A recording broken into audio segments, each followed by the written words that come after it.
Hi, my name is Mary, and in today's video I'm going to be sharing with you 10 books that are on my art fiction TBR.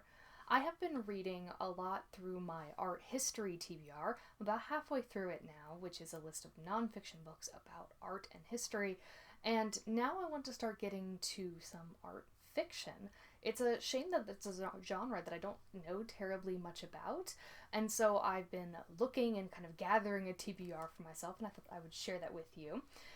Especially because my favorite book of last year, if you haven't seen that video already, was an art history, sort of art fiction related book. So I'm definitely hoping that these will also find their way onto my favorites. So without further ado, let's get into the 10 art fiction books on my TBR.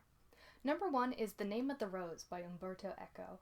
Umberto Eco was an academic and historian, an art historian, and known for studying the Middle Ages, so when he turned his eyes to fiction, of course, that was one of the subjects that he picked up. This is kind of art crime from the Middle Ages in a monastery where books are being produced. I think it's in the library of this monastery.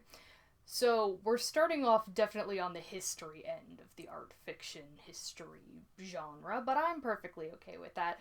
I've been reading more Umberto Eco essays for graduate school, and so I'm hoping to get more of his books read as well. So here's hoping that this one is a good one. Number 2 that I want to talk about is The Girl with a Pearl Earring by Tracy Chevalier. This is a backlisted title, I think it came out around the year 2000, that everyone seems to have read but me, so now I have to read it. I guess that's how this works. It is about the model who sat for Johann Vermeer's The Girl with the Pearl Earring, and a kind of fictionalized story of her life, because we don't actually know terribly much about the woman who sat for that painting. I do not know terribly much about the Dutch Golden Age, but it's something that I'm going to be researching quite a bit this semester, and so I thought that a fiction would be a fun companion towards that. Not that I expect so much historical accuracy. As I've talked about before on this channel, when I read historical fiction, historical accuracy is actually pretty low on my list of things that I look for. I'm much more interested in characters and story. If I wanted to read something 100% historically accurate, I would read nonfiction, but what I look for is characters who feel like they are from the past.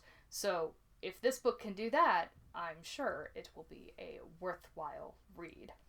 Next up is this book, Asunder by Chloe Aridjis. This is a book which follows a guard at the National Gallery in London, and I think this is such an interesting perspective for a book to take. There seems to be some intrigue, something going wrong in the gallery, and some meditations on art as well from not an outsider perspective, because I hate that guards are treated that way, but a non-academic perspective or a non-collecting perspective in the art world. I hope this is good. I love this cover. It's so moody, isn't it? So we'll see how this one turns out. A new release book that is definitely on my radar is called The Great Believers by Rebecca Makkai. This was a shortlisted book for the Pulitzer, I believe, and it's historical fiction set in the early 1980s, in which a gallery owner or director is set to make this big event happen in the art market just as the AIDS epidemic starts to break out. And so it's a meditation on art and the ways that art impacts artists, but also on the devastating impact of the AIDS epidemic. I don't know terribly much about it because I don't want to spoil it, but this is what I have gained from watching other people's reviews, and I'm really looking forward to this one. This might be one of the first ones that I pick up in January. This would not be a art fiction TBR without a book by B.A. Shapiro. The one that I have chosen for this TBR is The Collector's Apprentice. This is historical fiction set in the 1920s and follows a young Belgian woman who has set up an identity for herself as a French woman so that she can recover her parents' art collection, which was dispersed somehow. There was some crime. She was accused of some crime that involved the collection being dispersed. And so now she's out to get it again.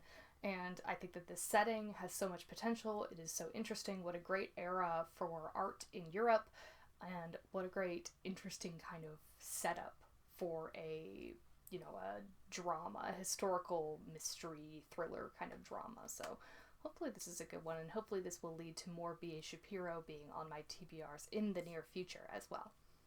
Next is The Swan Thieves by Elizabeth Kostova.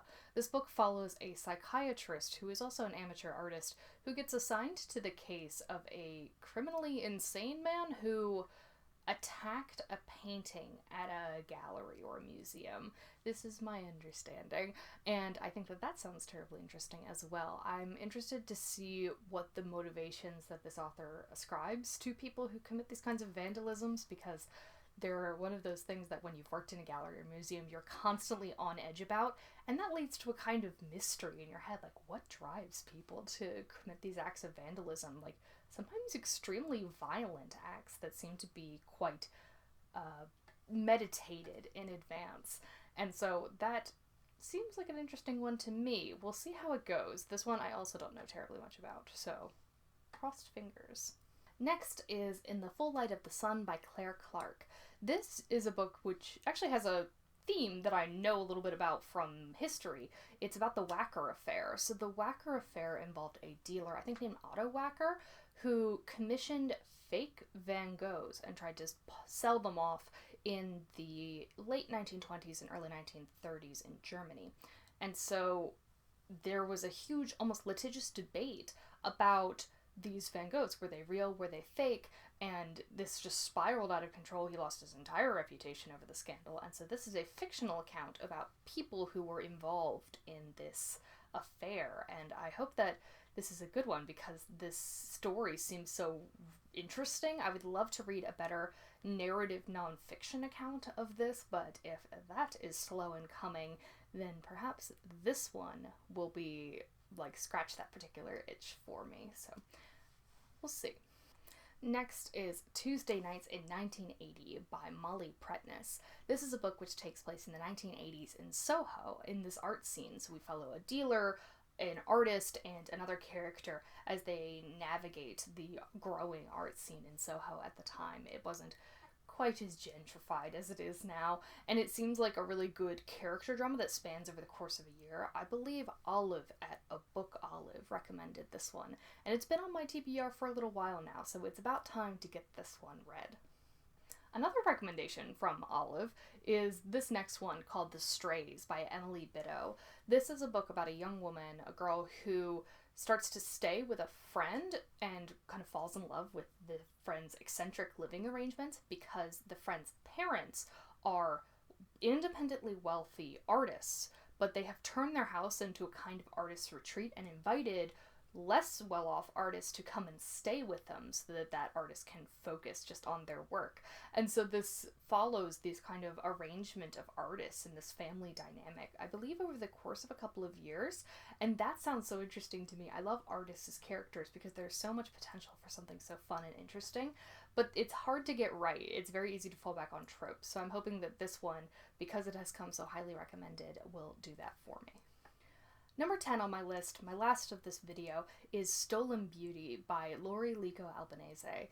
This is a book about Adele Bloch-Bauer, who was a model and socialite who sat for Gustav Klimt in some of his very famous portraits, and then the course of her family over the course of a generation as her descendants attempt to save these paintings of Adele Bloch-Bauer from being possessed by the Nazis. And this is obviously a hard thing to read about. It's really hard to read about the Nazi appropriation of artworks and the terror that the Jewish people lived under in Vienna, in Austria, and in Europe more broadly. But I think that this is a really important period of history, and so I'm interested to read about this kind of family dynamic and the way that art plays a role in their identity, and we'll see how this one goes as well.